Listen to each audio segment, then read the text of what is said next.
Hi, everybody. Just give me a few minutes to set up. As normal, we will start on the sevens, and it's good to see everybody.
We are going to begin in 1 minute.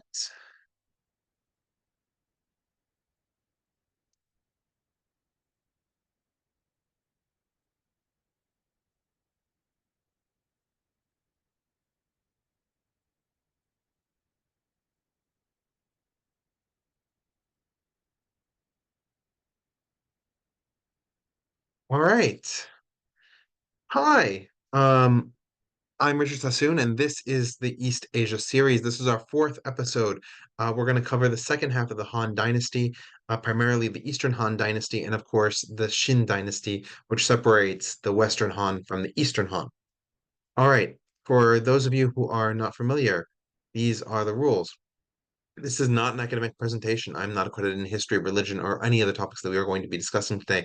I'm going to approach this from a lay perspective and also a secular perspective, not trying to take any of the different sides that could exist in these kinds of discussions. What I like to say is there's Will Wheaton's law of being respectful.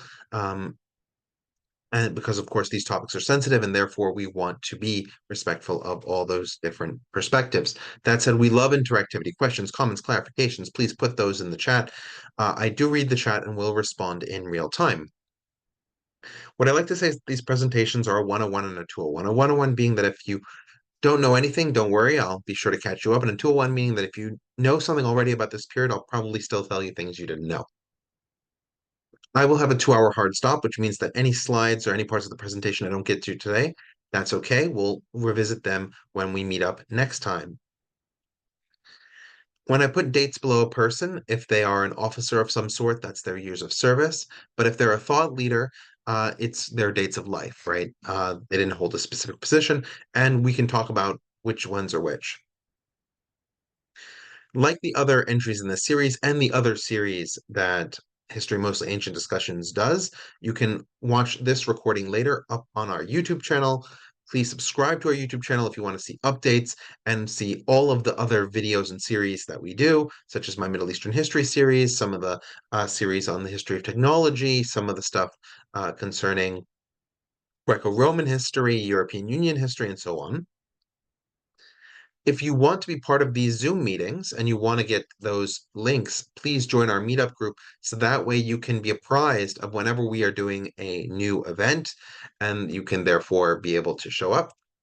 And of course, this presentation is being given for free. But that said, if you find that this has been helpful, if you find that this has been interesting, please help us keep the lights on. PayPal and buy coffee donations are always appreciated. All right. So last time we talked about the early Han, the Western Han, and the leader that brought the Han into prominence was Gaozu.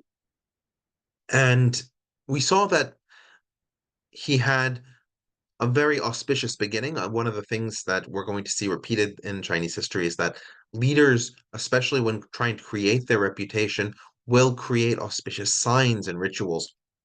And in the case of Gaozu, we saw this in his slaying of the white serpent, right? This was a moment when he was able to show courage and valor, but at the same time, triumph.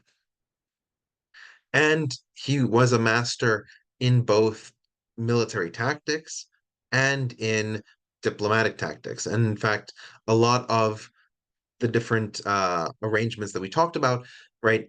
He managed to get by through the skin of his teeth, the relationships that he had with his allies, and so on. Um, in fact, his beginning was simply as somebody who had existed in the Qin Empire, which was the government that he grew up under, and he was leading a bunch of convicts around.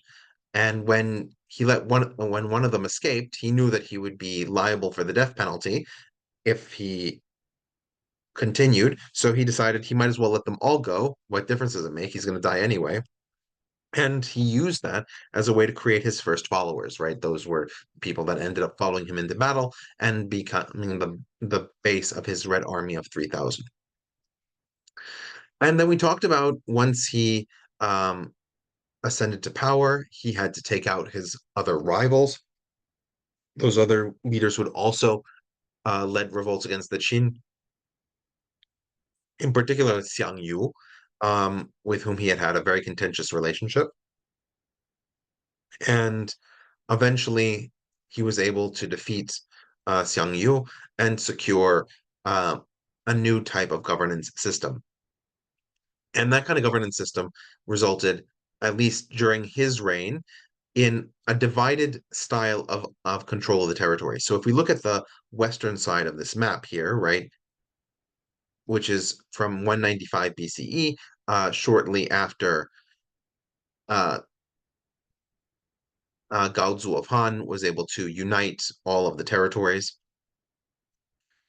The westernmost territories, all shaded in yellow, are the commanderies, and those were under the direct control of military, either military or magisterial leaders directly responsible to Gaozu of Han. But we also had a number of military generals who were given autonomy over different areas in the eastern part of China. And those were the ones that had recently been under Xiang Yu's leadership and had only come into Gao Zuopan's leadership as a result of that final contention between the Chu and Han regimes. And so this created this sort of degree of autonomy that existed in these what were called kingdoms, right? Because, of course, under the empire, all under heaven is the empire, but within the empire, there are kingdoms. And so these kingdoms were semi autonomous. They had their own abilities to pass certain laws and collect certain taxes. And this set up the stage, of course, for more fractious developments within the Han Empire as time went on. Now,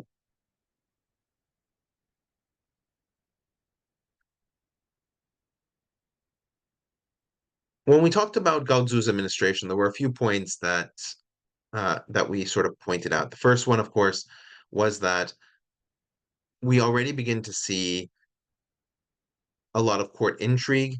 Um, Liu Zhe, his wife, of course, plays a significant role in managing the affairs at court, as well as does Ji Ru, who is his male lover. Now, one of the things that we sort of need to remember about a lot of the Chinese emperors is that they had male lovers and male suitors, and this is usually well attested to in the literature from the period. In particular, when it comes to Jiru, there were statements saying that Gao Zuopan would not receive anybody that was not first received by Jiru, which meant that getting this male lover's attention was quite critical. And we see in many cases the emperor seeking to give their male lovers roles on the court to justify their presence there outside of a romantic context, regardless of whether or not these people are actually qualified for it. We also see an integration. Um, of different religious traditions into the imperial throne. In the early part of the Han dynasty, we see both Confucianists and Taoists, although Taoists are the majority. And when we get to Han Wudi, we see a shift towards Confucianists being in the majority.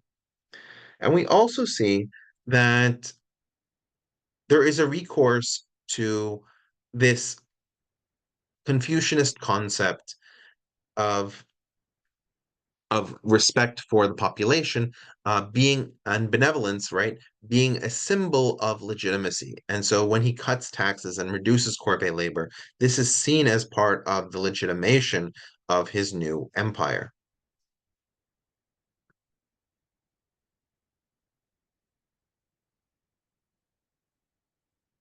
We then talked about the Xiongnu, which were the Mongolic tribes that existed to the north of China. Now, of course, there is an incredible amount of linguistic diversity in the groups that are to the north of the Han Chinese speakers. Some of them are Tungusic, some of them are Yeniseian, some of them are Mongolic, some of them are Turkic, and so on. And so it's hard for us to know exactly which groups they are, and the Chinese sources aren't terribly helpful because, from a Chinese perspective, they weren't analyzing a lot of these languages, and it's very difficult to write these languages down with a Chinese script due to um, the pronunciations that exist within Chinese. And I had those two equivalent. And so we talked about that. Um, the Mongolic word today of Zong, which we know gave rise to the Chinese word Chuanghu. You can see how much the sound has changed, or Huntuz, which gave rise to the Chinese Fantiaozi, right? Again, huge difference in pronunciation. For example, there's no P in Chinese, so they use an F. And sorry, there is a P, but the P switched to an F. Um, and you can't end a word on a consonant sound, so they added that vowel sound. There's a lot of different a consonant other than N. So there's a lot of different issues with writing down these languages and then understanding who the Xiongnu are. There are historians and researchers who've come up with a various different conclusions. But what's important to remember is that in the early days of the Han Empire, the Xiongnu were probably at their height. It oscillates, of course. There are times when China is doing better, and there are times that the Xiongnu are doing better, and so on. They're not, of course, calibrated or even inversely calibrated, but this happens to be a case when the Xiongnu were at one of their more powerful under Modun Chanyu. And because of that, they were able to negotiate with Gaozu of Han um, to have a relationship nearly of equals, and they would possess a seal. Now, one of the things that we've noticed with Chinese civilization is that appearances and titles and the here and the way that something is perceived have an incredible amount of value to the Chinese and in the Chinese world. So by providing these seals and terms to the Xiongnu, it was a recognition that the Xiongnu were part of the Chinese world and would be treated as part of the Chinese world, as opposed to how they had been treated before as some external party. Now, of course, these things will change and grow with time. You can also see that this was a period when the Han genuinely feared the Xiongnu because even after Modun Chanyu insulted uh, the Empress of Han, she wrote back in a very, very um, beseeching tone, not reprimanding Modun Chanyu for his words, but actively trying to desist him from attacking. So yeah, so that's the relationship we have at this point. And one of the things that we establish um, under Emperor Gaozu, and it continues onward, is the Heitin system, in which brides would be provided from Chinese populations to the Xiongnu populations. Now, of course, the Chinese did everything in their power to try and prevent these brides from being people of noble character, despite presenting them to the Xiongnu as people of noble character. And by that I mean strictly from a lineage uh, perception. But we also see that in some cases the Xiongnu were able to figure out that these are not noble women, and then they request noble women. The last thing that we should point out is that when the Xiongnu are strong, we actually see Han generals siding with them. So in this case, Han Wangxin, who's not related to this Han family who took power, sorry, Han Wangxin, who's not related to the Han dynasty. The Han dynasty, their clan name is actually Liu, but he defected to the Xiongnu and actually fought alongside them.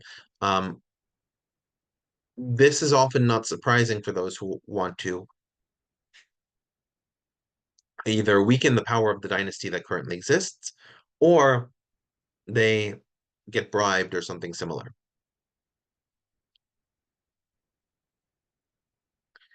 And there's a question of who are the present people whose lineage trace back to the Xiongnu? We actually don't know. One of the things, and we'll sort of get to it a little bit later, is that the Xiongnu sort of vanished from the historic record somewhere around the third millennium CE. We don't know where it is that they go or who descends from them. And you have to remember that with respect to non-sedentary peoples like the Xiongnu, they don't tend to leave a lot of written records behind because they don't write, and to the extent that they do write, their records aren't preserved. The only text that we have from this Xiongnu is what's called the Secret History of the Mongols, but that obviously doesn't tell them where they went. It only tells us where they had been up to the point of writing it. Um, so there are debates as to whether the Huns that show up in Europe around the fourth and fifth centuries are the Xiongnu. They certainly, especially from Roman descriptions, look more Asiatic than what Romans were used to seeing. But then again, that could be any kind of people from Northern Asia. So it's not clear who their descendants are, although whoever seems to occupy Mongolia as we move through the various time periods, is a recurrent threat to China. That seems to be where China has its biggest weak point is nomadic tribes to the north. I hope that answers the question. Um, we also talked about when it came to Han, that they constructed and expanded the city of Chang'an, modern day Xi'an. Um, And it had already been the capital under the Qin dynasty, but the Han built Weiyang Palace and a number of other palaces designed to make the city uh, larger, a center for trade and development, especially given the increasing Han position on the increasing Han position as we move towards the golden age of Han Wudi. Now, and that leads to territorial expansion to the west. And so there are certain things that Han Wudi does that seem very typical, um, at least as we're going to move through Chinese civilization. The first, and of course, this would be solidified more during the Tang Dynasty, but he begins this process. We have imperial examinations leading to individuals becoming members of the court. And this is critical because because it instantiates Confucianism, these imperial examinations are about the Confucian texts and the Confucian thought process. In many cases, it's not, these are not practical exams, right? These are not about, for example, if you want to be the chief minister of engineering, you're not learning some kind of mathematical engineering information, you're learning about the Confucian principles. Because the idea is that the education will change your mind and improve your person.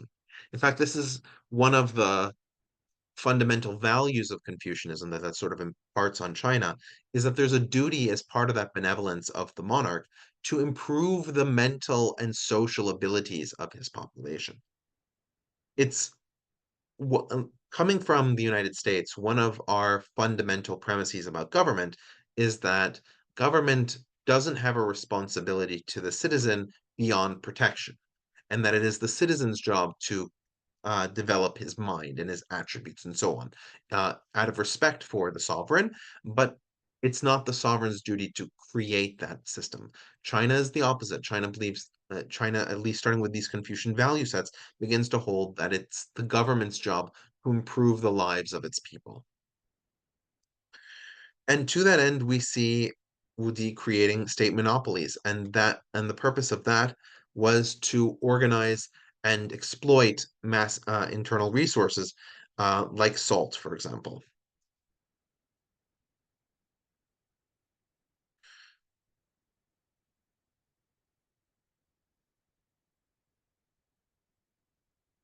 Han Wudi also went to war with the Xiongnu, who controlled significantly more territory um, than the Han did, although this was territory that was sparsely populated.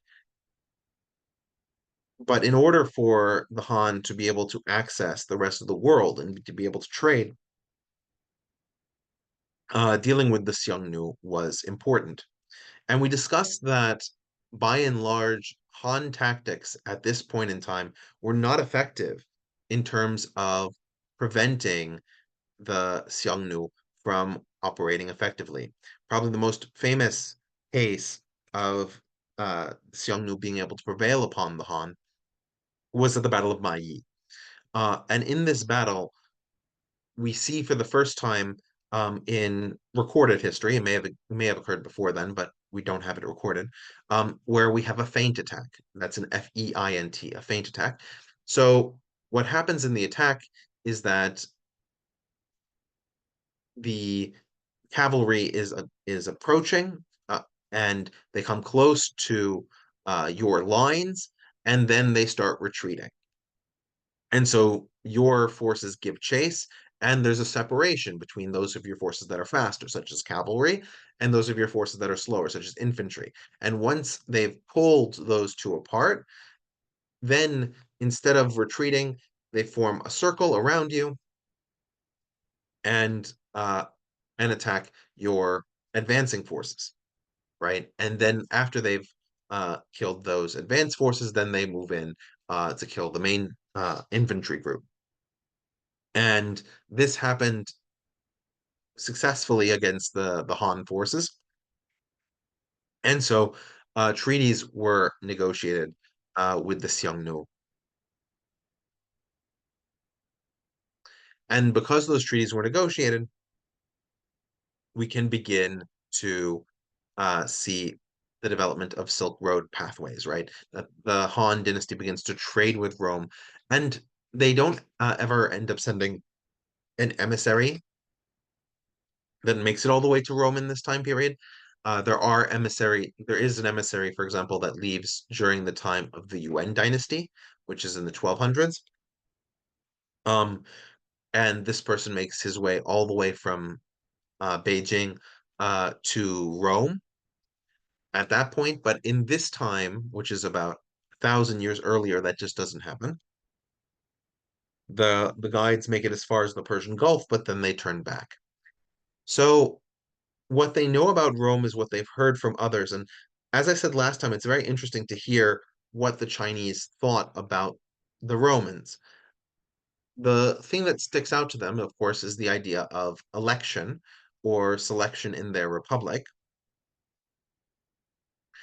And the other part that they think is interesting is that people are removed from office, and everybody sort of accepts that it's a tradition that people can be removed from office.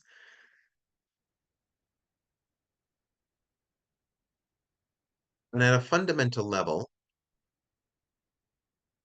that they respected these people as sort of the guardians of the other end of the world, right? That the Chinese had the eastern side of the world, and these Daqin, these people who are like the Qin and therefore should have the word Qin in their name, right? They're like Chinese people. Um, these Dachin are on the other side of the planet, and they too have an empire. And that's sort of their perception of Rome.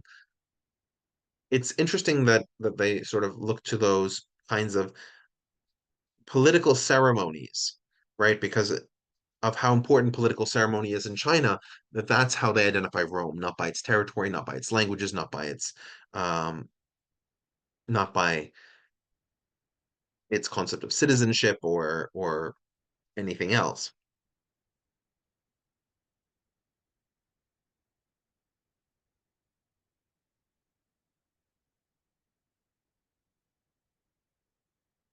So one of the things that we noticed during the Han period is that, especially as we move later and later into the Western Han, we see a situation where peasantry is an impossible situation for people to escape from because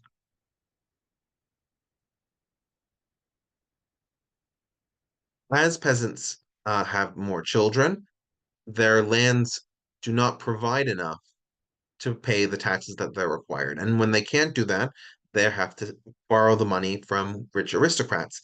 And that process of borrowing the money eventually leads to them to default because they'll foreclose and they can't actually pay off the debt. And so the rich aristocrat acquires that piece of land, and then because of this, and the aristocrats paying less in taxes, it's a regressive tax rate, if anything. Um, the government takes in less revenue, and so it demands more taxes of the poor, which forces them to take more loans, lose more land. The land ends up being consolidated in the hands of the nobility.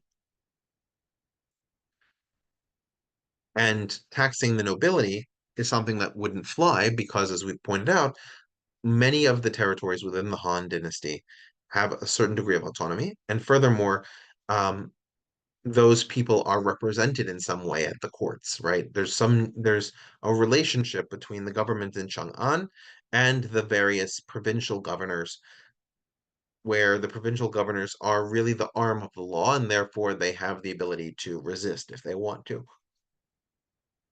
And in many ways, those governors come from these wealthy aristocratic classes.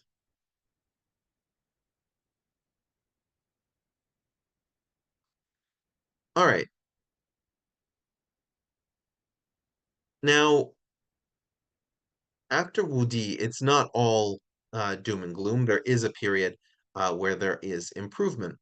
Um, and a lot of this is during the reigns of uh, two different emperors, uh, Emperor Zhao and Emperor Xuan. And we see in this case, we're starting to move towards a phenomenon that we'll see quite often, which is that while the emperor may exist and rule in name, increasingly power is consolidated in the hand of a prime minister or in a chief advisor. And in this case, we have Huo Guang, who plays this role. And Huo Guang is able to navigate a number of policies that improve the prosperity of the state overall.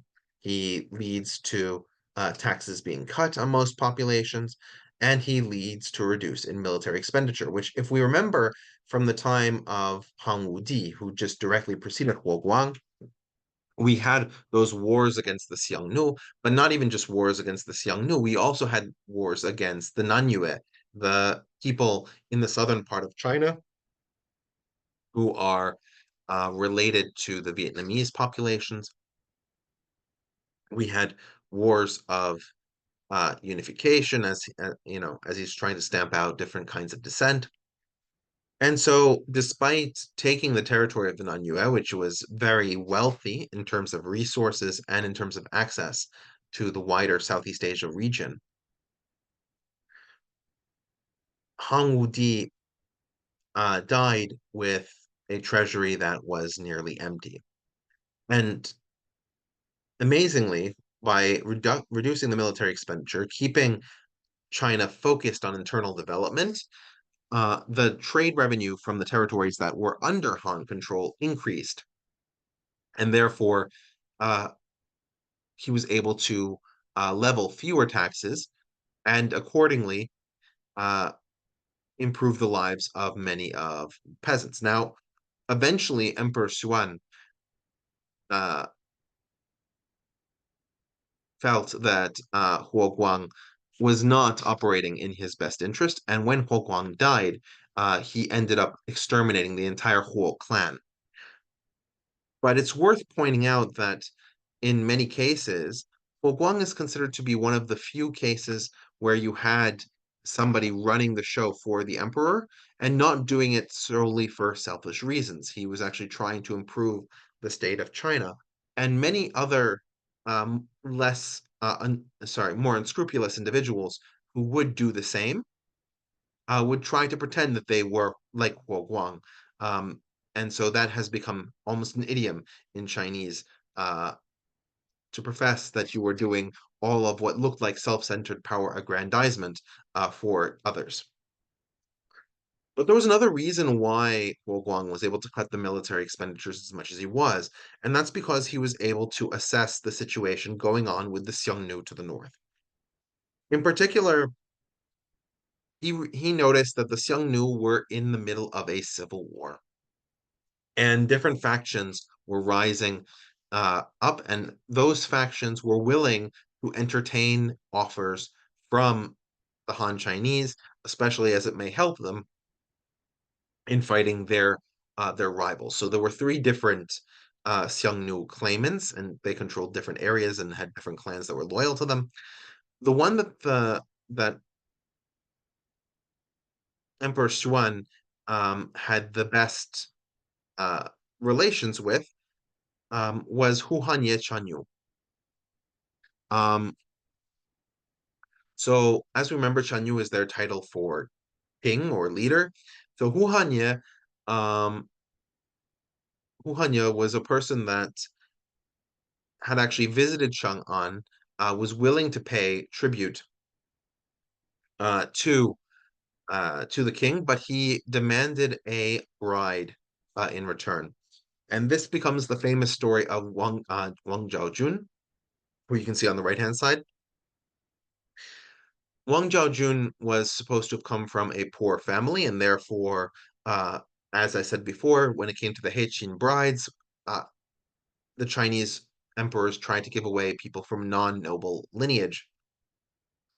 And so they chose Wang Zhaojun uh, sight unseen, right? They just chose her based on her name because she was from one of these lower classes. But of course, when she steps out, she is beautiful. In fact, she's considered one of the four great beauties in Chinese history. And there are all kinds of legends about how beautiful she was, or how musical she was, or so on. One of them in particular is that as she was playing um, some music, and she was singing so beautifully that geese were in the sky were just so enamored with how she was singing and talking and how beautiful she was that they forgot to fly and they literally crashed out of the sky. So that should give us an idea of the kind of person that she is. And we have a comment here that Wang Zhaojun is a famous opera and also a Chinese song. Yes, it's all inspired by this story and this person, right? And she was the favored wife of Hu Hanya, and his descendants, who continued to claim the throne, came from him.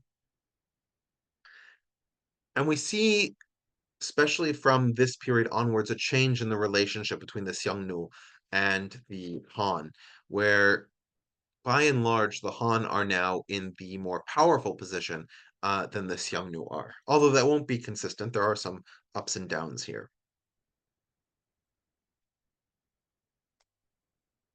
So one of the things we notice after the death of Emperor Xuan is that we begin to see that the role of emperor is much less important than the role of the people in his court.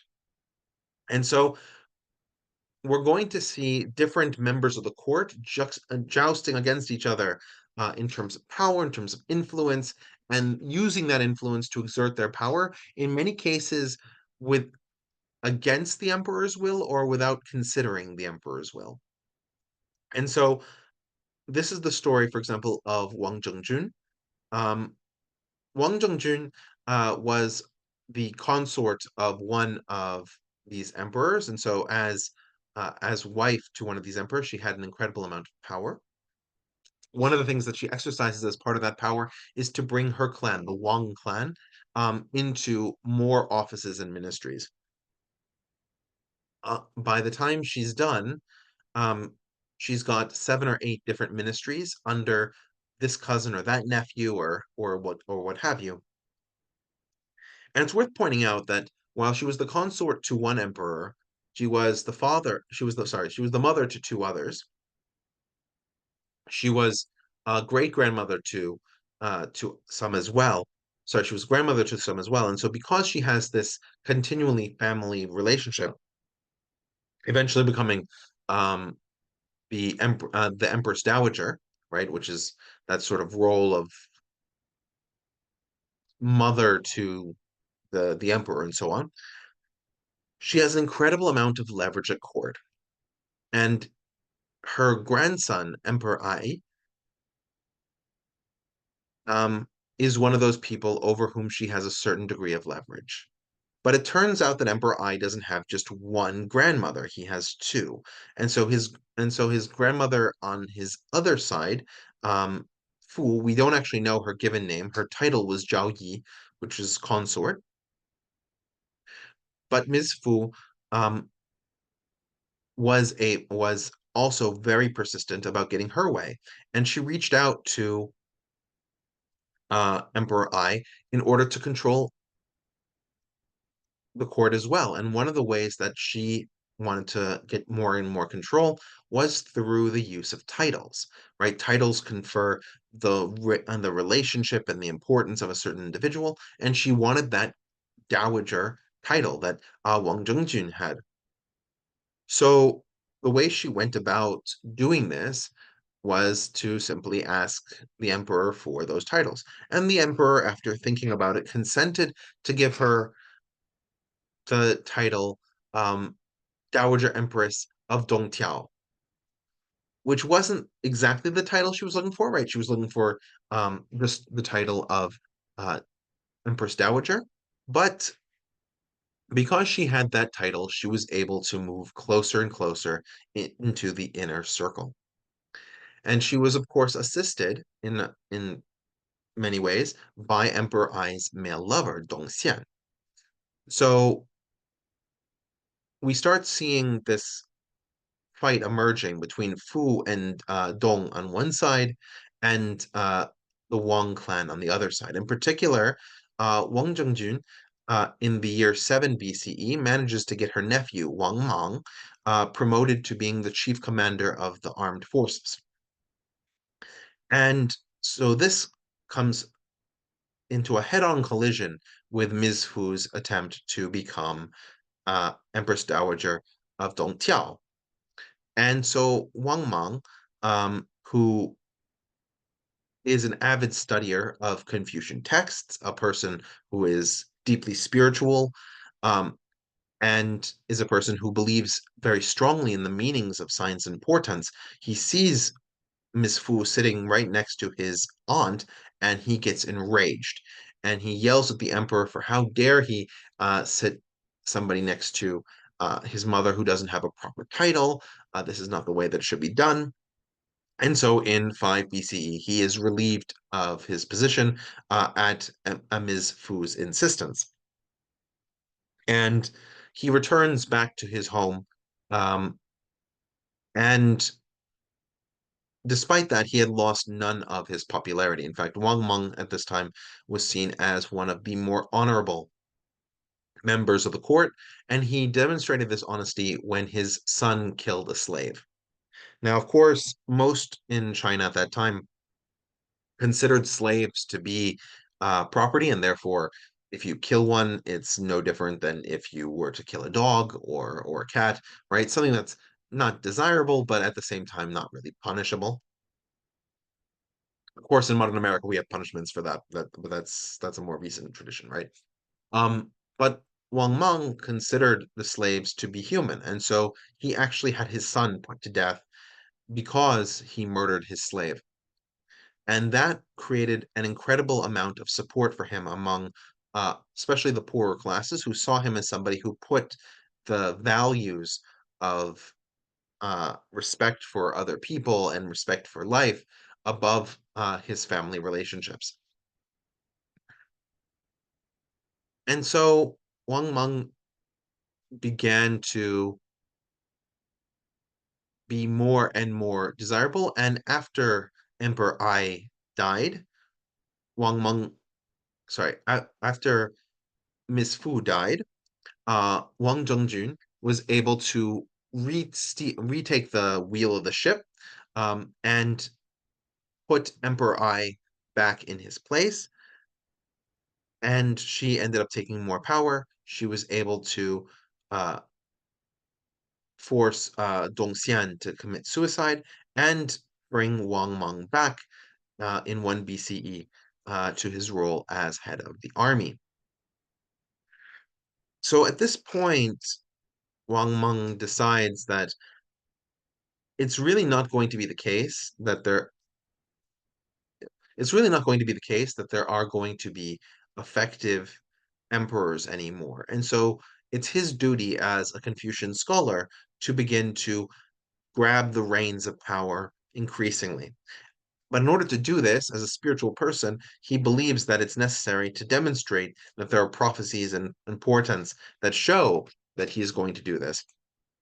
And in particular, he wants those prophecies and portents to reflect the idea that he's going to return to the old ways. In particular, Wang Meng is a practitioner of what's called the Old Text School. And so he believed that there were a number of texts from Confucianism that survived hidden in walls or hidden in other places during the Qin purges. And so these old texts were the true understandings of Confucian doctrine, as composed to the new school, which held that those texts that survived uh, in the open, the Qin attacks, were the ones with a demonstrable history to them, as opposed to these ones found in buildings where you had no idea who put them there or why they were there.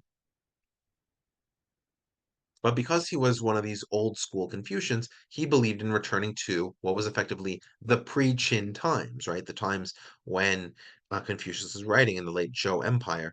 And so he has a lot of these prophecies talk about him in the context of the Zhou Empire, sorry, the Zhou Kingdom.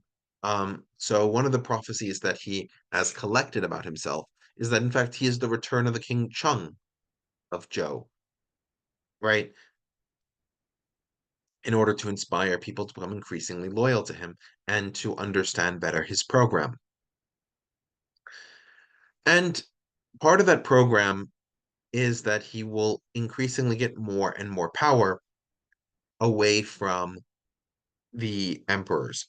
So the next emperor to come to power after Emperor Ai dies in 1 BCE is Emperor Ping. Emperor Ping, when he ascends the throne, is about 6 years old. And so Wang Meng graciously serves as his regent.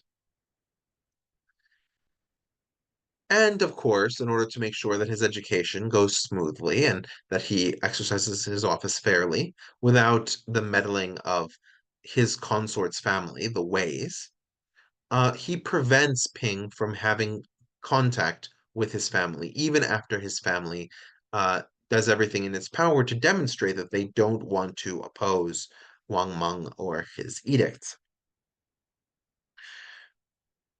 So, as Wang Meng gets more and more power to his person, even his own son, Wang Yu, is worried about this dictatorial nature that's coming out. And so he reaches out to the Weis, the family of uh, the emperor's wife, and they hatch a conspiracy to try and get access to the government and overthrow Wang Meng as chief advisor. But one of Wang Meng's guards hears about it, and therefore he grabs the conspirators and he executes or has them commit suicide, nearly all of them. And he uses this as a further excuse to go after anybody in the court that he dislikes or is disinterested in. So we have a new situation where now everybody who could possibly oppose Wang Meng has been effectively eliminated. And so we have a situation where Emperor Ping is simply listening to and reacting to whatever Wang Meng says. But increasingly, as Emperor Ping gets through his teenage years, he starts becoming suspicious of Wang Meng too. So Wang Meng gives him some wine that's been doused with poison, and over the next 3 days, Emperor Ping dies. Now, Emperor Ping had some older brothers, uh, and those were suggested by many of his ministers as people that could succeed him on the throne. But Wang Meng made up a rule that nobody from the same generation could succeed somebody who had died, even though in previous emperors, people had succeeded each other from the same generation. But he did this in order to get uh, Emperor Ying, who Wang Meng christened Ruzi Ying, meaning infant Ying, because Ying was about a year old. And so you had this child emperor, again, somebody who would absolutely need a regent, and Wang Meng was only too willing to support that. Wang Meng also got himself what were called the nine bestowments, which were protections granted to a minister.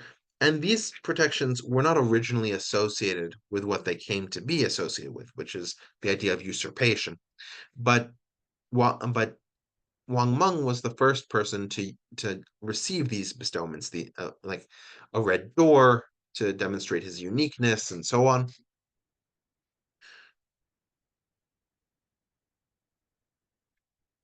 He was the first person to use these and then actually attempt to usurp. And in fact, by 8 CE, when he received a prophecy that he had forged by criminal Ai Zhang, saying that um, like uh, like some of the dukes that had protected uh, emperors during the time of the Zhou, he would protect the Han Emperor. But he received these prophecies, and then he decided it seems like it's an auspicious time to just end the thing altogether. And so, with a nearly bloodless coup, he ended the Han dynasty and took power directly for himself, installing himself as emperor of the new Xin dynasty. Now, as I mentioned, Wang Meng took a lot of inspiration from the Zhou dynasty in the creation of his organization and his power structure. If you look at the regional rulers, the Zhouhu, sorry, the Zhuhou, all of these roles that had already been established during the Zhou and had been abolished during both the Qin and Han dynasties, he brought back. He also brought back the idea of the Fengjian, um, and he did this through a national land collectivization, right? So if we remember from the Zhou period,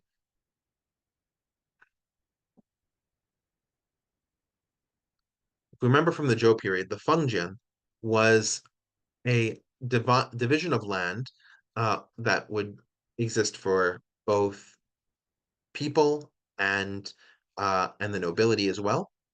And so the way this was organized now was that instead of calling it Fengjian, he called it Wangtian, or king's land or king's ownership.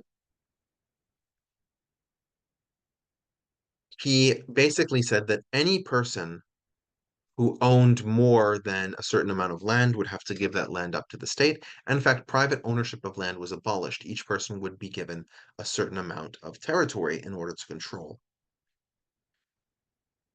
Now, this seems like an interesting land redistribution mechanism, very similar to land redistribution mechanisms that occurred in the 20th century. But there are a few problems here. The first one is that, and this will be a weakness for a lot of the different types of reforms that Wang Mang tries to implement in order to stave off the increasing problems that the poor were having in the Western Han Dynasty. The first one is that during the Han Dynasty, there had been a certain set of salaries that were allocated to public bureaucrats, and they could ensure that those public bureaucrats were routinely paid.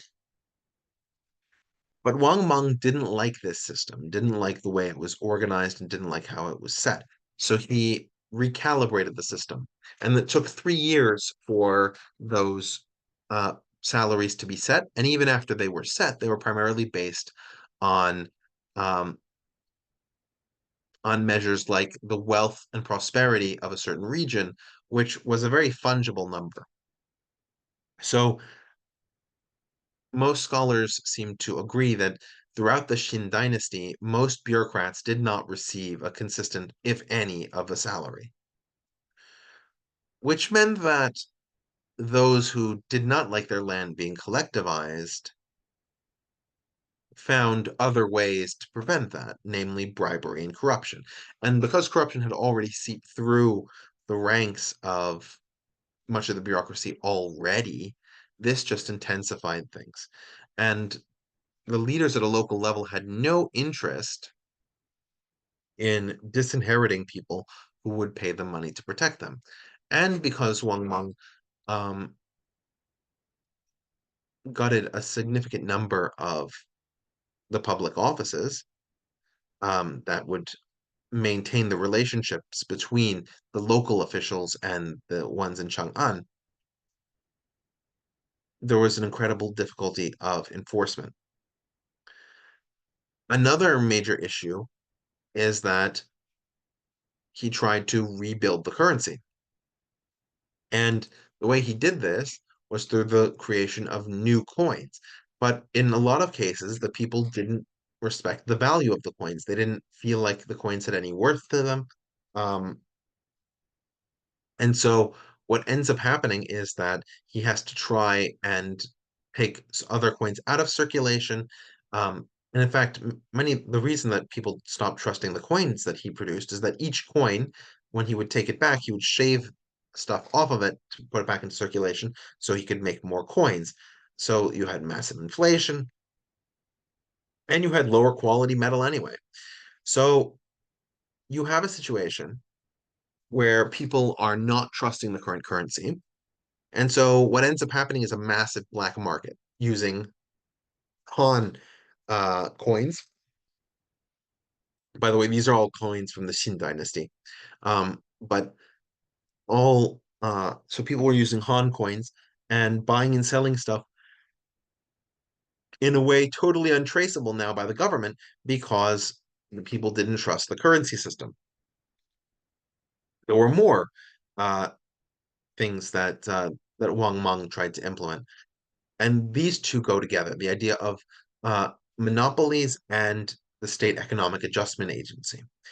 So, the State Economic Adjustment Agency was designed based on the fact that a number of the fundamental goods that people needed in their lives were rising and falling. So, he tried to build grain silos, and he would use those grain silos, for example, to sell wheat when the price was high in order to push down the price or take wheat off the market when it was low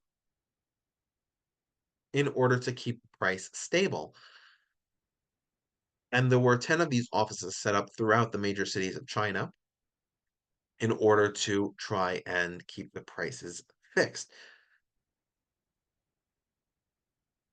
Of course, this was a massive blow to a lot of the merchant class that was trying to organize all of the sales of these goods and make sure that they go to the right destinations and so on. And on the same side, he created monopolies in order to direct the development of certain industries, iron and salt, weapons, liquor, forestry, and fishing. Those six industries were the ones that he created monopolies for. And and by doing that, again, he removed another method by which the merchants make money, which further incentivized the merchants in both cases to go to this underground Han coinage system. So we end up in a situation where more of the economy moves underground, fewer of the people are responding to these policy reforms, and we have additional problems that are being created. So Wang Meng has a massive slavery tax, which is designed to basically free the slaves because nobody can pay this tax. And he has what he calls the sloth tax. And the sloth tax is basically that if you don't produce a certain amount of grain per year, then you'll be charged a tax for it. In fact, there are a number of taxes to try and make up the massive shortfall in revenue that occurs because of all of the lack of economic activity. So the problem with the sloth tax, though, is that it didn't take into account that a lot of Chinese didn't live on farms. Some lived in urban centers. Some, especially older people, would retire into the mountains because they didn't feel they had a need for land if they weren't going to use it. So you have a situation where people will then have to move away from where they're living to farms in order to make the money to offset the sloth tax, which is a further ruin to urban economies. Now, to the extent that Wang Meng's policies could have worked, they a lot of people compare them to modern Chinese socialism, not the current situation in the post Deng Xiaoping years, but in the early years of collectivization in the 1950s and 60s, right? The attempt to standardize wages. But of course, the fundamental distinction between what Wang Meng had and what those leaders would have at that time period is that Wang Meng did not have a functional bureaucracy that could stand by him. So the national land collectivization was a problem for both for the wealthy, right? Because they had to pay money to retain the lands that they had. But it was also a problem for the poor because in a lot of cases the poor were kicked off their lands um, by this system. They the wealthy were able to use it to have those lands expropriated and then not given back to the people who own them originally. Or those lands could be subject to any number of issues, like the Yellow River that flooded in 11 CE. And a lot of the people who had moved into the mountains or from the cities who were hurt by the sloth tax were also the poorer classes. So we end up having this sort of alignment growing between the wealthy aristocrats who are angry at Wang Meng's policies for a certain set of reasons, and the poor population of the empire that are upset for a very different set of reasons. And so we have two rebellions that really start after the Yellow River flood. And it's worth pointing out why this Yellow River flood in 11 CE is particularly devastating. The Yellow River has a tendency to flood relatively often. But the problem here is that the Yellow River actually changed course in 11 CE. The power behind the river actually diverted, and so a significant part of the farmland um, in the North China Plain, which is right we've talked about as the center of Chinese civilization, a significant portion of that became flooded as the river carved a new path through a number of existing villages, and so a significant number of people were dislocated. And this dislocation led to the creation of what were called the Red Eyebrow Rebels, and they're called that specifically because they put red pigment on their eyebrows. And this peasant army began to mobilize, moving further and further west towards Chang'an, and attacking other major cities along the way. At the same time, in the southern part of China, in the Lulin or the Green Forests, you have rebels that are also developing. And those rebels are coming from the perspective, in a lot of cases, of being people who've been forced off of their land. Either they lived in mountains uh, or they were dispossessed by the national land collectivization. And so they start being bandits who attack neighboring farmland and similar. And they eventually coalesce into one rebel group and also begin to move forward towards uh, Chang'an, the capital of the Western Han. And in this time period, because of these massive rebellions, and rebellions are occurring all across the country. You can see in the map, it's not just the the Yellow River Delta, which is where the Chimay or Red Eyebrow rebels come from, or the Lulin, the Green Forest, where these rebels are coming. There are rebellions all across uh, in China north of the Yangtze River. And there's also fighting going on from the different vassal states that the Han had occupied, such as Goguryeo in Korea. The Xiongnu are beginning to attack as well. And the Siu kingdoms that had historically had some sort of alliance with the western part of China could no longer depend on the Xin and began pledging loyalty to the Xiongnu. So we had war and chaos throughout the area. And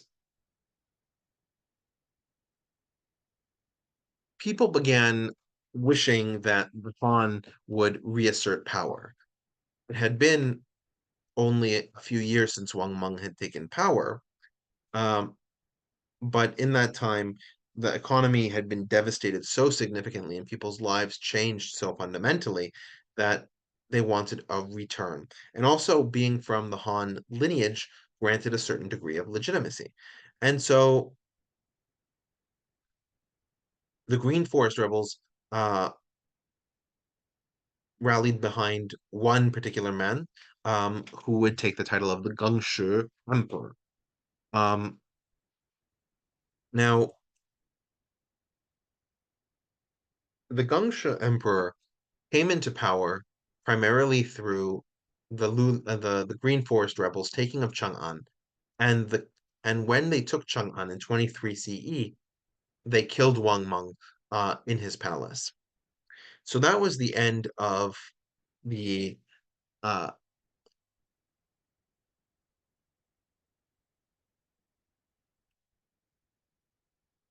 that would have been the end. Yeah, that was the end of Wang Meng. But in order to get there, there were a number of other battles that needed to be fought. Probably the most famous of these was led by a daring commander who we're going to meet as Guangwu. Uh, just to point out, in many cases, right, we're just using one name to keep it simple, but these people are known by their Liu clan names at this time. So Guangwu um, is tasked with defending Sunyang Castle in the city of Kunyang against an army sent by Wang Meng.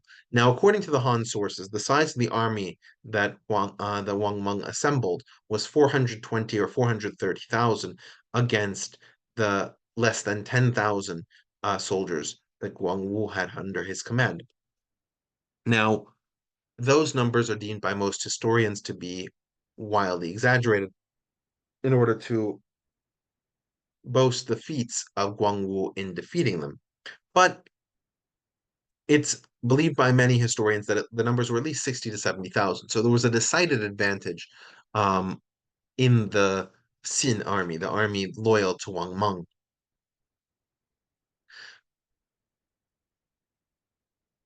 Guangwu's strategy was, uh, as he put it, to have the soldiers stand on death ground, meaning that there's nowhere that they can retreat to. They either fight or they die, to induce them to fight in the best way possible. And at night, he snuck away with 13 other men in order to go to neighboring positions where other Lulin rebels were, in order to get them join the fight. And after around a month or so, he was able to come in with these troops. The numbers were still less than that of the Xin forces, but the Xin forces were in disarray, especially after one of their leading generals was killed. And As an ominous or auspicious event, depending on your perspective, the heavens opened up and rain cascaded at such a force and ferocity that tiles were swept off of rooftops, and a significant portion of the uh, Shin force was washed away. So Kunyang became a rallying cry for the Green Forest rebels, as well as for the Liu clan supporters that they had. So going back to the future, with the fall of Chang'an and Wang Meng's death when the city falls, the Green Forest rebels decide that they have really three choices of who they could make the emperor between the Liu, their two brothers, Guangwu and his brother Liu Yan, and there's the Gangsha Emperor. Well, given the name, we know who they choose. And the Gangsha Emperor is their cousin, but he is a much less effective ruler than Guangwu or Liu Yan would have been. And so there's an increasing suspicion that the Gangsha Emperor has towards these other two claimants. Liu Yan ends up staying in Chang'an with the Gangsha Emperor. And during that time, a lot of the population in Chang'an are angry that the Green Forest rebels have chosen the Gangsha Emperor to be the emperor and not Liu Yan, given that Liu Yan is much more capable. But from the position of the Green Forest rebels, they wanted somebody that they could control and persuade. So it made more sense for them to endorse the weaker emperor. And in fact, this is a tradition that we're going to see a lot, and we've already seen in terms of the Western Han. But when you have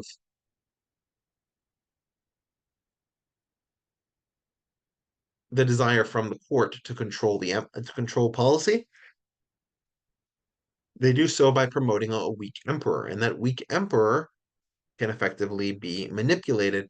But that doesn't mean that there's going to be good policy for the country because the different ministers are usually looking out for themselves and their own interests, as opposed to, for example, Huo Guang that we talked about earlier.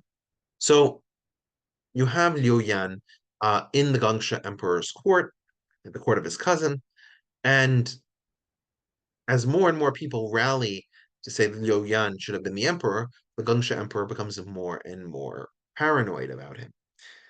And this comes to a fault when the Gangsha emperor is executing somebody, and Liu Yan tries to intercede because the person being executed is a friend of his. So the Gangsha emperor decides to kill two birds with one stone and has both uh, the original offender and Liu Yan executed. So Guangwu hears, of course, about the death of his brother, and he has been invited back to Chang'an um, to receive honor to talk to the Gangsha Emperor and determine what is the right path forward. So Guangwu actually goes back to Chang'an, but he puts on an appearance that he's not at all offended by the fact that his brother was murdered. And he avoids talking to anybody or making any appearances that would seem to cast doubt on his loyalty to sorry, the Gangsha Emperor.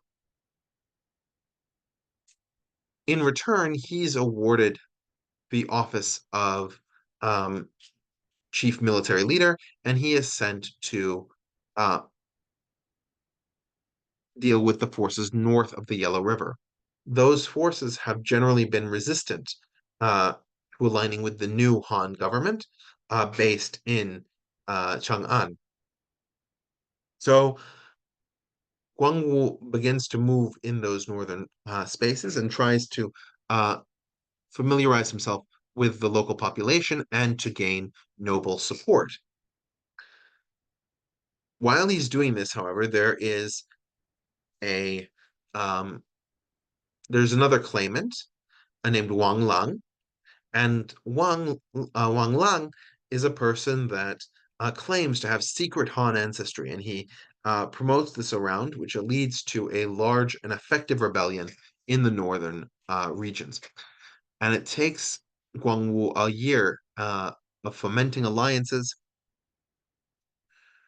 uh, among a number of different northern Chinese groups in order to finally bring Wang Lang down in the Battle of Handan. Guang Wu besieged the walls, and on the field of battle, he was actually able to kill either himself or his forces were able to kill Wang Lang, ending that possibility for a claimant. And then Guang Wu was summoned again to the Gangsha Emperor's court. This time he refused to come in order to stay with his power base north of the Yellow River. And he decided to wait out what would happen next. So while he's in the north, we still have the Red Eyebrow rebels that have been gathering in the eastern part of China, near the delta of the Yellow River. And so these soldiers are incredibly capable as soldiers, but unlike Wang Wu, they don't have any diplomatic acumen. And so as they conquer territory after territory, the administration they leave behind is a hollow shell, and people become increasingly resentful.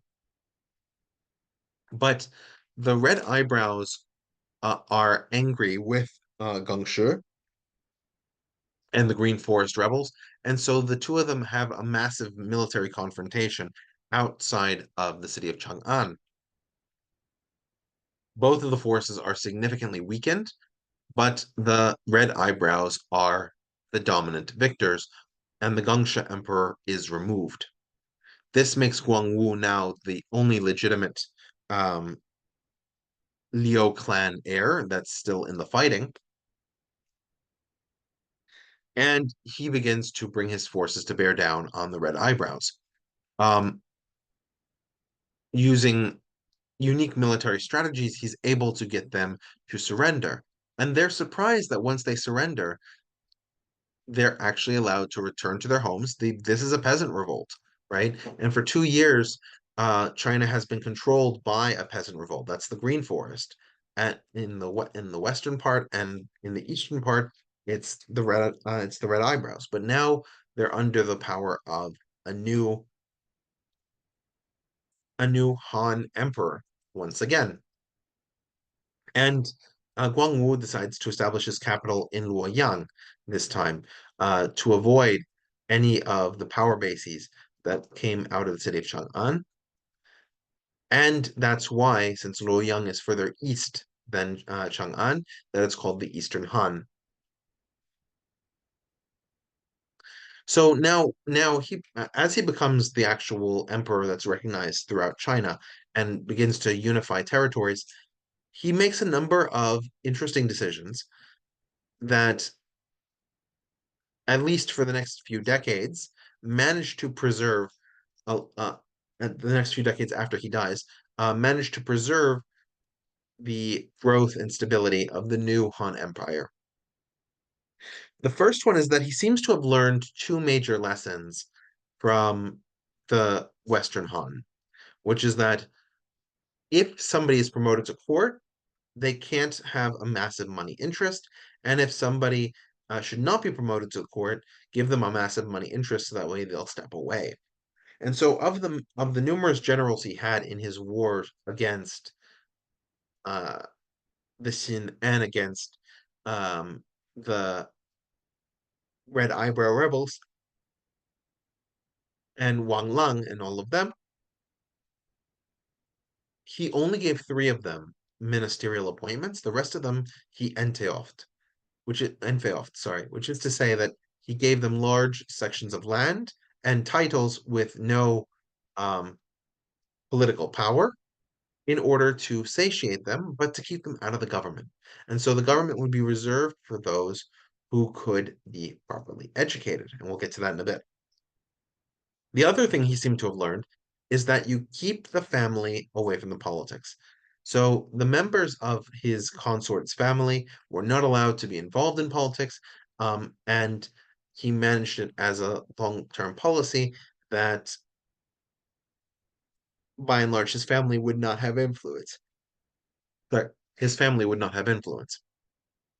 Another major change that he made is that while there had been schools that taught Confucian beliefs and Confucian texts before, the accessibility was difficult, meaning that a lot of the people who would end up as Confucian scholars and therefore working in various ministries were individuals from wealthy backgrounds. Those were the individuals who could afford to pay to go to private schools, learn this material, take the tests, and therefore qualify.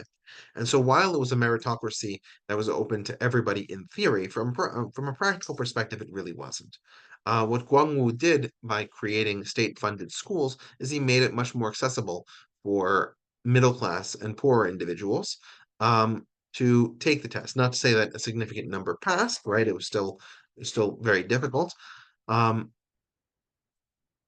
but it meant that for the first time, Guangwu had a system of getting new bureaucrats into power that did not require um, relying on the various provincial leaders and heads and aristocrats signing off on these people. It meant that these people were generally less likely to be corrupt. And in fact, corruption was something that he felt very strongly about.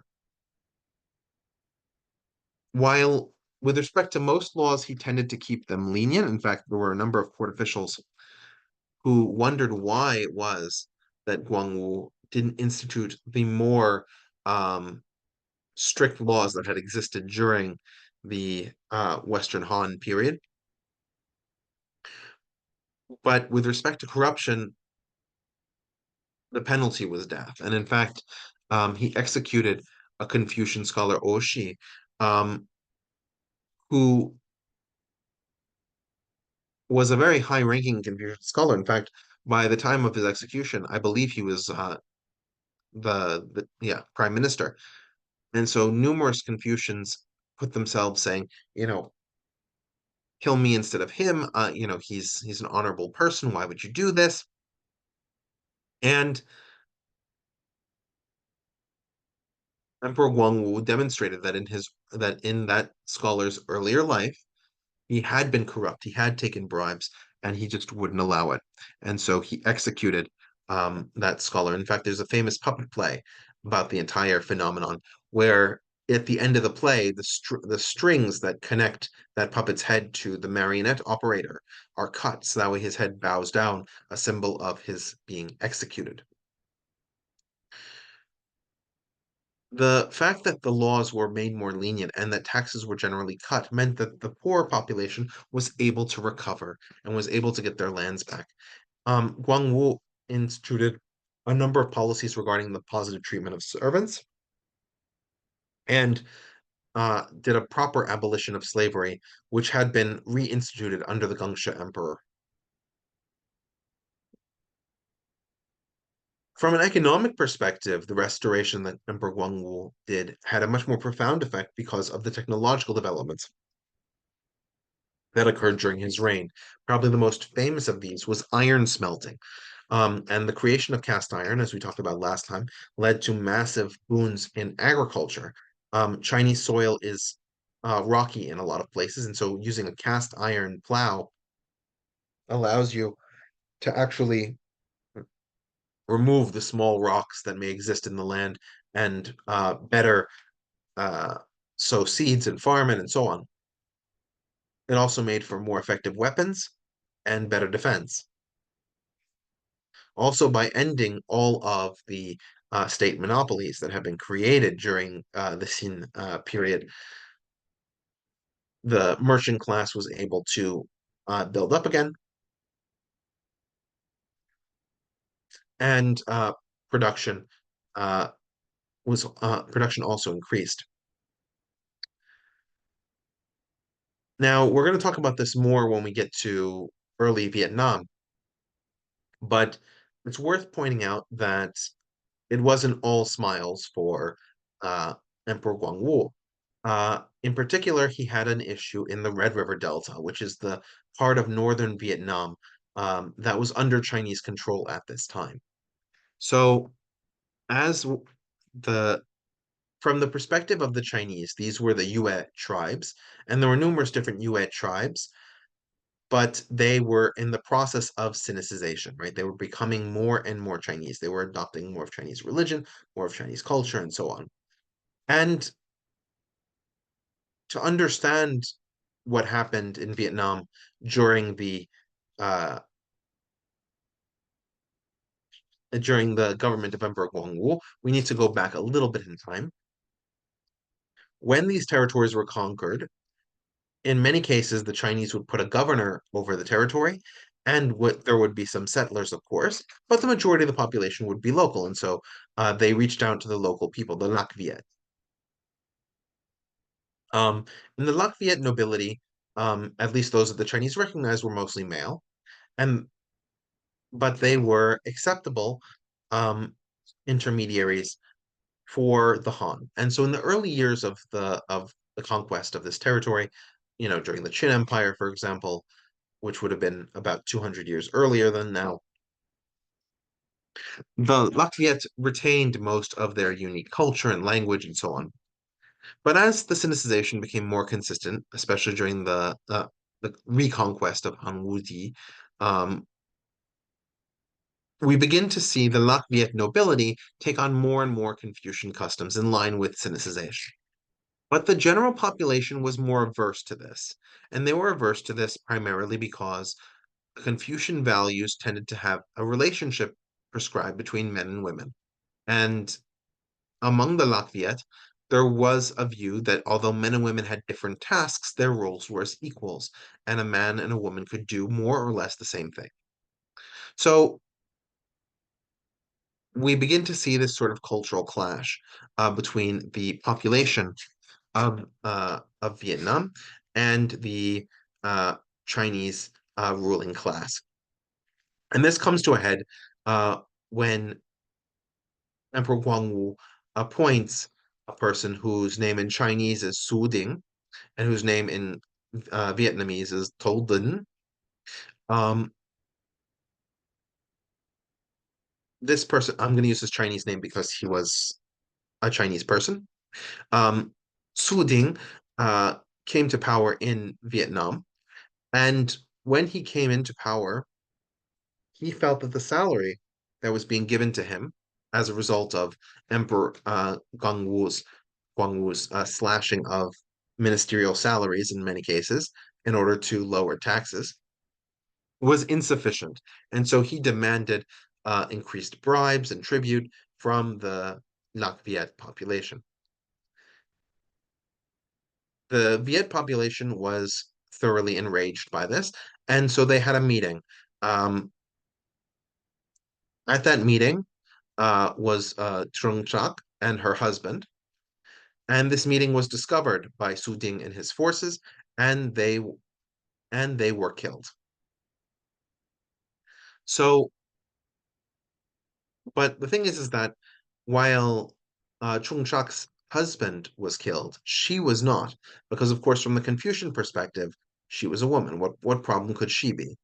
And as uh, Chung and Chak and her sister Chung Ni demonstrated, it actually could be a problem. And these two sisters became Vietnamese folk heroes, moving from town to town and village to village in 40 CE, gathering troops and others to force the Chinese occupiers out, at least from the Vietnamese perspective. And within a year, Su Ding was forced to leave the territory as the rebellion had grown significantly, and he fled up north uh, to the territory of Emperor Guangwu. So we then have this situation where Guangwu has been effectively humiliated by these two women warriors. And by the way, after they expel Su Ding, they create their own queendom. Um, Chak becomes the queen, and Yi becomes her chief viceroy. And for all intents and purposes, it seems like Vietnam operated pretty well for those 3 years. But Guangwu sent his chief general, Ma Yuan, down to Vietnam to resubjugate it. And the size of his force overwhelmed anything that the Chung sisters could put together. which resulted in Vietnam again becoming a Chinese vassal state. And the Chung sisters, depending on whether we accept the Vietnamese account, they drowned themselves in the river to avoid being captured, or according to the Han account, were captured and beheaded.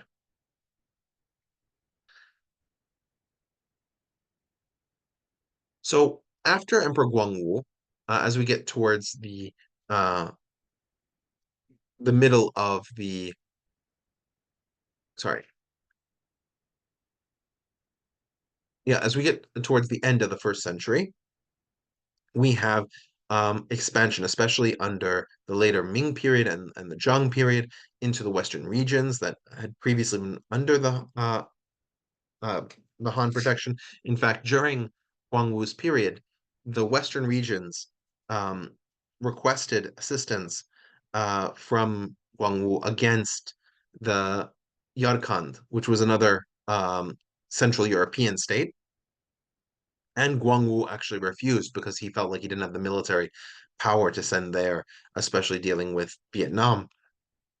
So this expansion under the Ming and Zhang, under Ming and Zhang, who are Guangwu's um, first direct successor and uh, third successor. There's an emperor between them who ruled for less than a year. Um, so no, sorry, yeah, no, these are his two direct successors, Ming and Zhang. Um, And during this period, we see a lot of technological development that also is expanded because of the expansion westward. That finally the Silk Road is opened up. We see paper making being developed. We see porcelain making, and porcelain is, of course, traded with the West, along with silk. So we have this large trade route that leads to an incredible amount of prosperity, and as that prosperity grows, we can see taxes being cut again because of all the finances coming into the country, the poor don't have to shelter the burden. We also see that this prosperity comes with a new uh, engineering project, which was that the Yellow River was redug. Um, One of the major issues with the Yellow River, as we pointed out, is that it seems to flood pretty often, and its course is ever changing, and it presents a whole load of issues. So Emperor Zheng um, actually decided to redirect the river and dug a new path for it to follow. And because of this, there were no major floods of the Yellow River for another 800 years. A very successful engineering project. And we also see a return to Confucian values permeating the administration, especially as more and more people are coming out of the Confucian schools. But Confucianism wasn't the only religion that was operating in China during the reign of King Ming. As we discussed during the first presentation, right, we had uh, Emperor Ming having a vision in his mind about Buddhism. And as we pointed out, the vision of Buddhism that Emperor Ming has is actually very different from the Indian conception of what the Buddha was.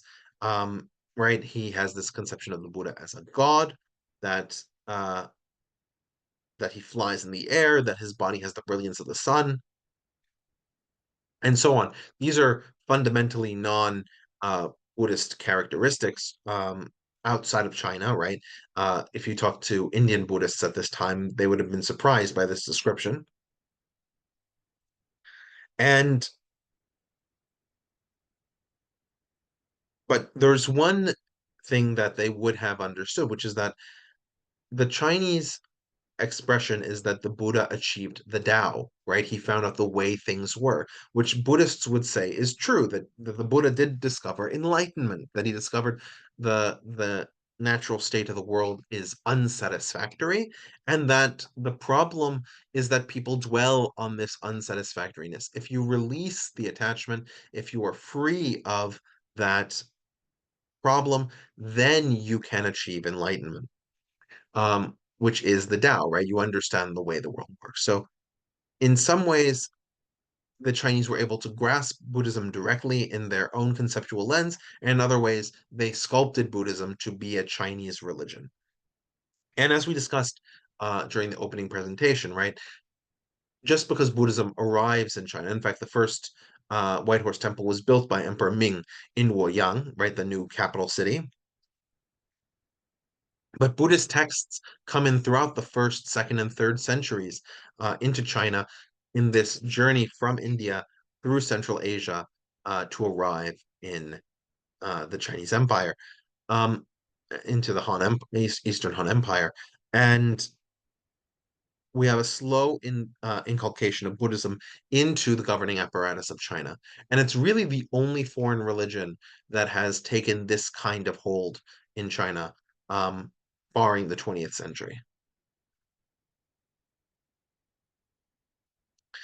During this time period, also, we see a change in the relationship with the Xiongnu.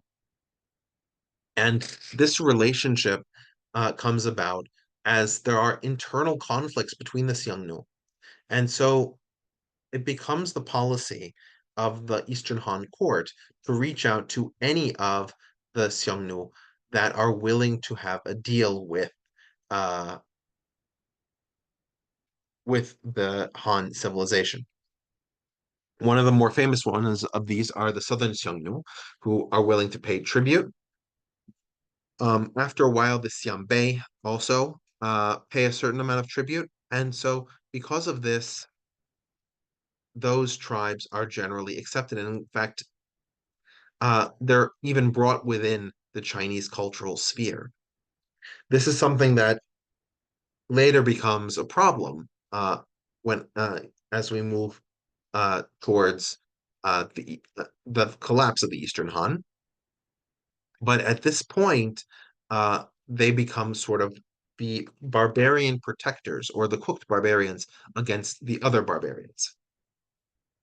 It's worth also mentioning the story of Dosian because it plays directly into the Xiongnu and it plays into the court politics. So after the death of Emperor Zhao, we begin to see a number of emperors who have less and less control over the affairs of state, and those affairs end up going back to the various cliques and clans, especially the eunuchs. And we'll get to the eunuchs in a bit when they have a little bit more control. But right now, we're at the clan stage. And one of the Dou clan was the Empress Dowager, and so she was able to get more Dou representatives in the court, including Dou Xian. And Dou Xian actually angered both the emperor and the dowager by murdering a court official that he suspected of that he suspected of being a problem. But in order to get himself out of prison, he said that he would campaign against the Northern Xiongnu. The Northern Xiongnu, of course, remaining the enemies of Han civilization.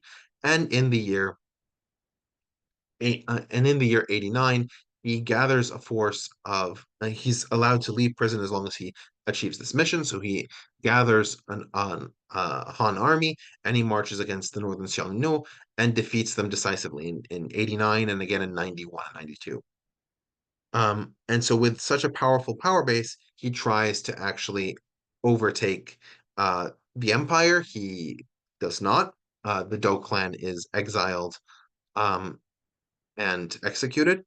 But his defeat of the Northern Xiongnu effectively removes them, by and large, from the history books. And the Southern Xiongnu become really the only Xiongnu that survive, at least in some sort of unified form.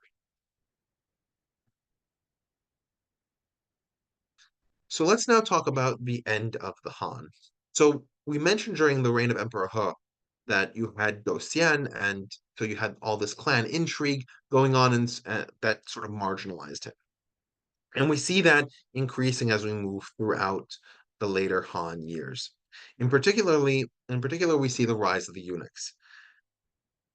Now, the eunuchs have an incredible amount of court power um, during this period, especially since they control a number of the ministries. And increasingly, they become corrupt, giving ministries to people based on wealth or based on connections. as opposed to having passed the civil service exam based on meritocracy.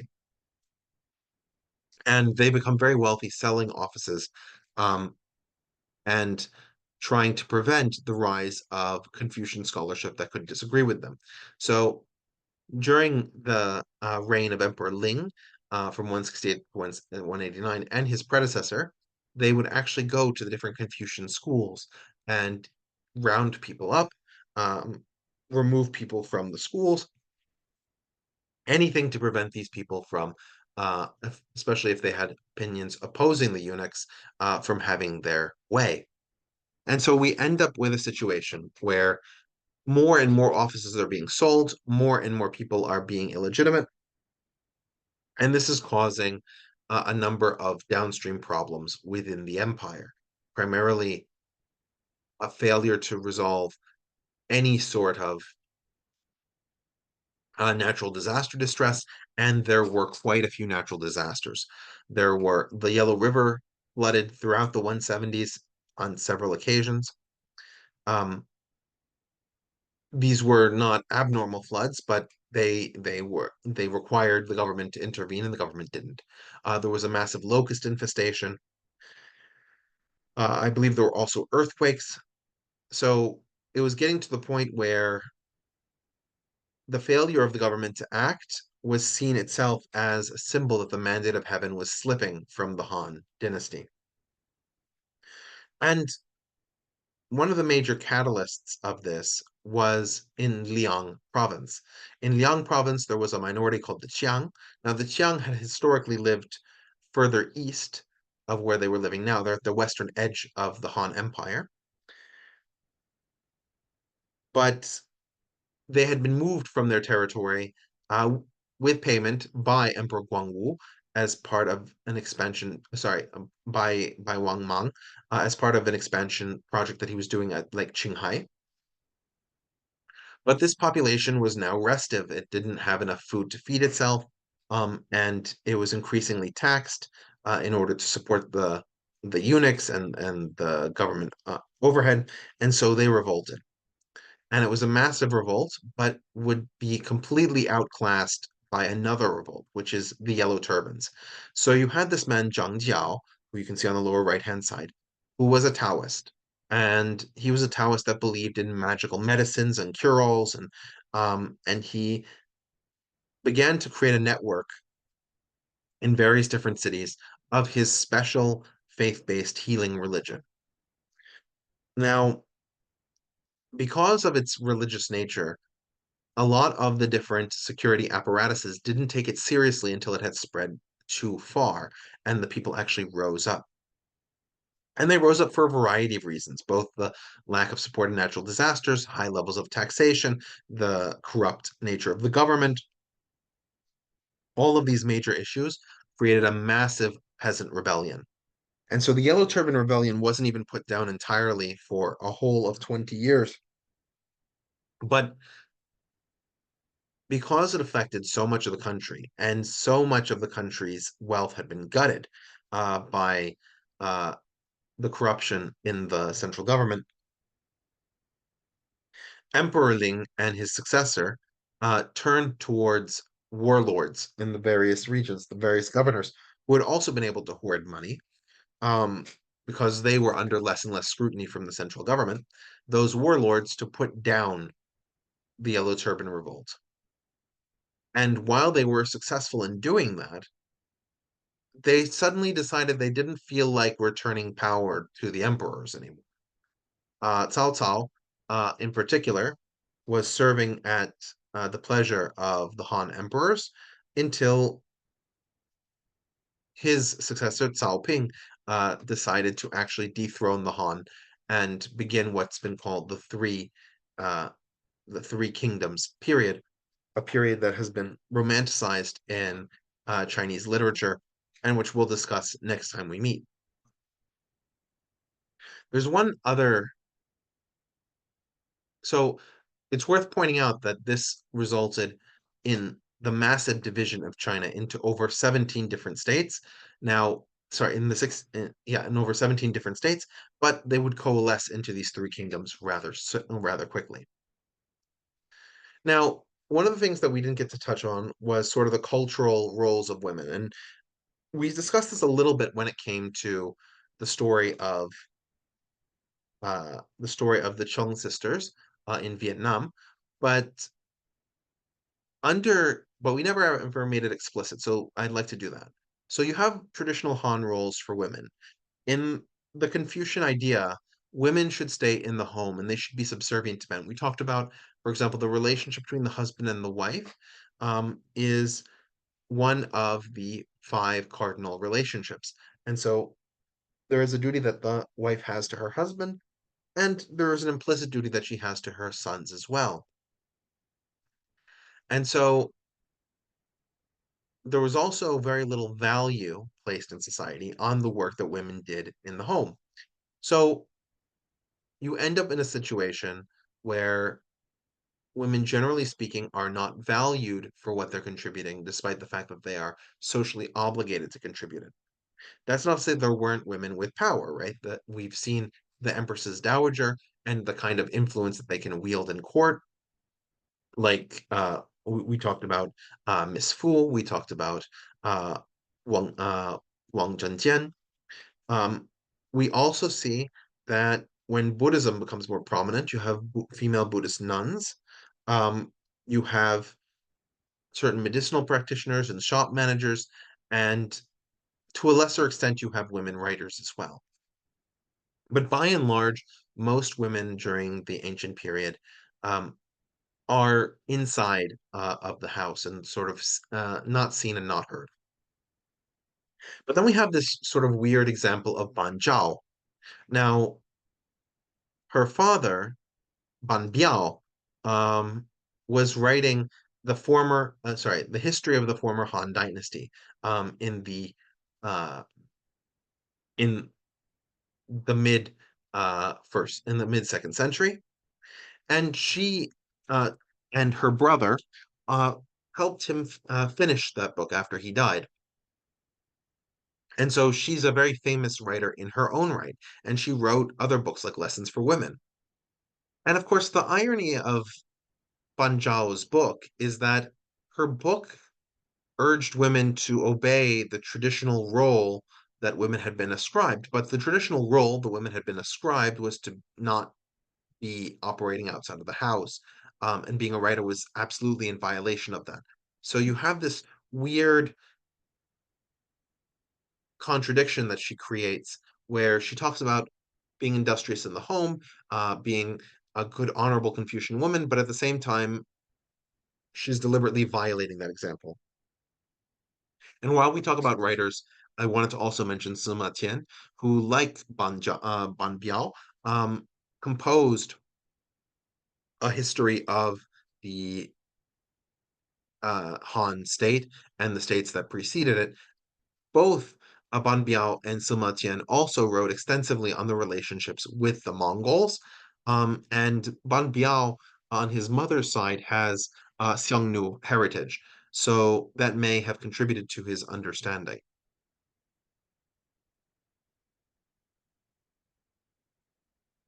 So, questions, comments, clarifications, please put those in the chat. And in the meanwhile, I'll tell you a little bit about who we are. This is History Mostly Ancient Discussions. I am Richard. You've been attending Eastern Asian History, and we will have another episode probably in 2 weeks. I might have a conflict, so just check Meetup for when we're meeting again. Of course, we also have Asian Philosophy with Jason Peng, and I believe this weekend they have an episode on the Han Dynasty. So you'll actually see that from the philosophical perspective, which is great. Um, you've got European Union security that, of course, uh, Aaron and I do together from time to time, the Powerful Women series with Jane Prendergast, and our current conflicts roundup whenever we get to it. And of course, we have our older series that you can see below. So first, I want to thank everybody for all the kind messages. There's a question now, was there any communication between Caesar's empire and the late Han dynasty or with the Middle East? Well, there was certainly communication between the Han dynasty and the Middle East. We have representatives of Persia, um, within the territory of uh, Ming era and Zhang era, um, the Eastern Han Dynasty. We also have communications from them and so on. Whether we have things that are further west, they're almost always provided by intermediaries. So we definitely have Chinese wares that make their way to Rome, and we have Roman products that make their way to China. In most cases, what the Chinese want from outside is usually gold, um, as opposed to something that's industrially produced. So that's harder to determine the origin of. But we do know that there was trade in both directions. But the question of communication is much harder. We know that there was no person, like there's nobody like Marco Polo in the west to east direction, or um, uh, Rabban ben Salma, um, Rabban ben Salma in the east-west direction. Um, so it's kind of hard to judge whether or not there was actually communication. And based on the sources that talk about the Daqin, it sounds a lot like hearsay, right? I heard this traveler, he said that he met a Daqin, this is what they're like. Um, so my intuition would be that there's no communication, certainly no ambassadors were able to make it from one to the other. There's a question of whether I have any links for beginners who want to know about the history of this time period. When it comes to the history of the more prominent emperors, like Gaozu of Han, um, Wu Di of Han, and Guang Wu of Han, those three, there are numerous sources. I think that if you do like a quick like YouTube video search, you'll find stuff about their stories. Wang Meng as well. Um,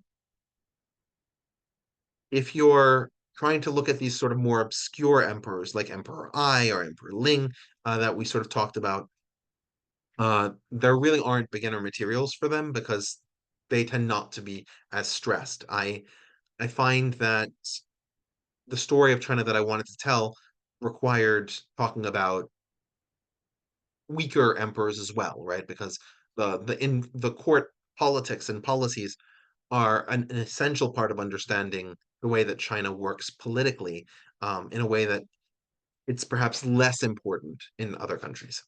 So I hope that was helpful as well to answer that question. Anything else?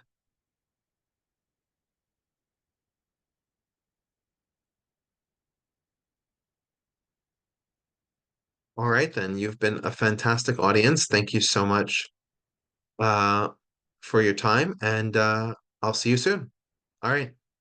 Bye.